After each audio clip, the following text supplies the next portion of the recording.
একজন প্রবাসী বাবা রাত জেগে কাজ করে। সারা দিন কড়া রোদে ঘাম ঝরিয়ে ক্লান্ত শরীর নিয়ে যখন সে ঘরে ফেরে, তখন শুধু একটি জিনিসের অপেক্ষা করে, ফোনের ওপারে সন্তানের হাসি শোনার। ফোন বেজে ওঠে। ওপাশে ছোট্ট ছেলে বলছে, আব্বু, তুমি কবে আসবা?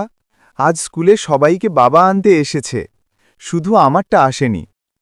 বাবার চোখ ভিজে ওঠে, ঠোঁট কাঁপেলি, কিন্তু শক্ত গলায় উত্তর দেয়, বাবা, আমি আসব, ইনশাল্লাহ একদিন আসব।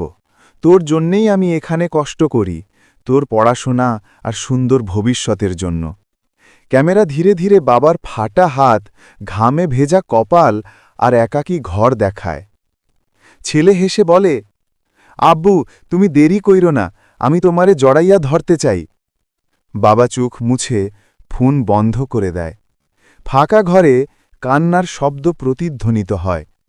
প্রবাসীরা কাঁদে একা, যাতে তার পরিবার হাসতে পারে দূরে বসে।